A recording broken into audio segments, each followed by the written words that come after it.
Okay guys, today we'll be replacing the stock front recovery point with an aftermarket one.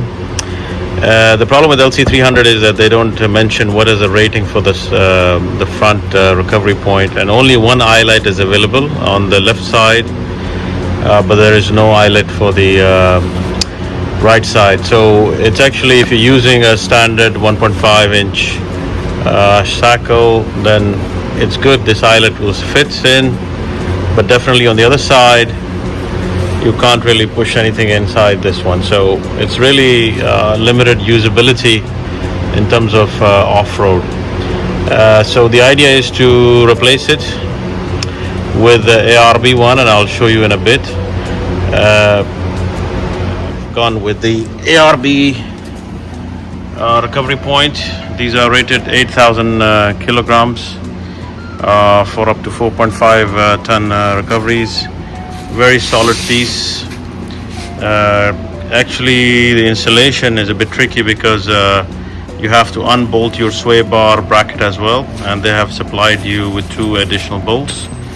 And then this eyelet, you can see, is actually quite bigger to put any kind of soft shackle or even a steel shackle as they show it here.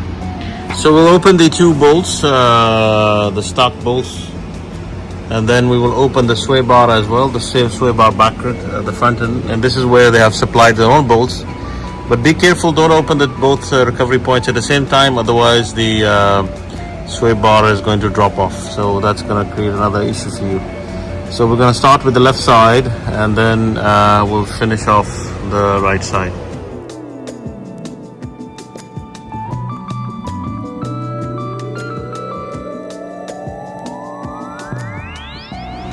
Okay, so I ran into some issues. So my skid plate is in the way up, so I have to now not only lower the skid plate a little bit, put longer bolts than what they were in originally, and then hand tight it to 84 Newton meters.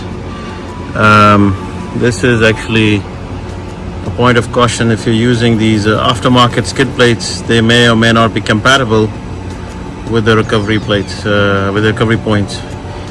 So let me see.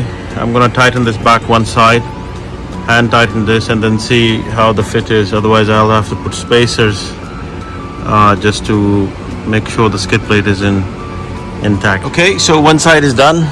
Putting the longer bolts for the skid plate help. Now I can tighten it all the way. It will touch. I just need to make sure it's a snug tight fit, otherwise it's going to be vibrating a lot actually. So I'm going to do the other side, and then I'm going to tighten the skid plates, because this thing is solid now. It doesn't go anywhere.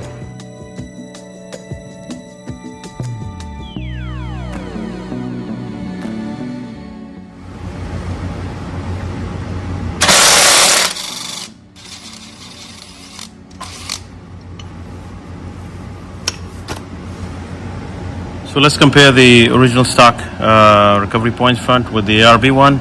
This is the left side, or the passenger side for me, and you can see this is the eyelet. It's bolted on this recovery point like this, and look at this, the ARB one. So definitely worth upgrading if you are into serious off-roading. Just absolutely no comparison. Oh, this thing is heavy, and you can see the difference.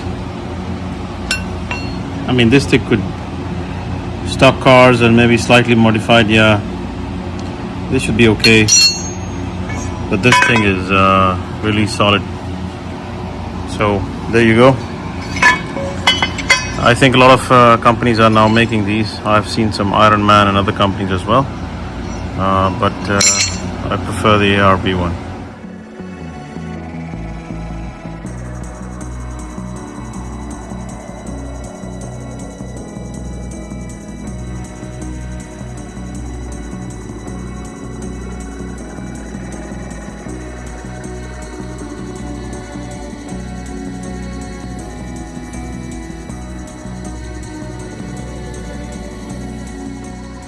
Okay guys, I'm done with it.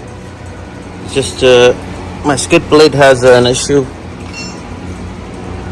so it's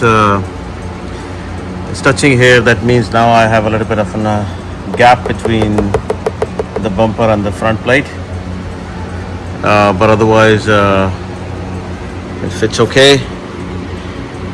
Just need to figure out how I'm going to close this one. Probably a little bit of cutting here or bending, or maybe just the easiest would be to bend this a little bit up so it closes the gap and does not take the sand inside it. Otherwise, good fit.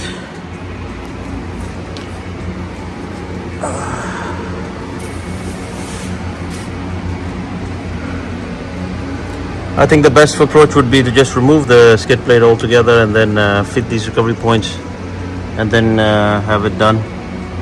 I would like to have this flush up.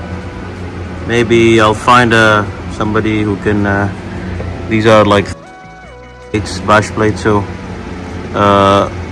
need to find somebody who could be able to bend it a little bit up and cover the gap. Otherwise, it's done.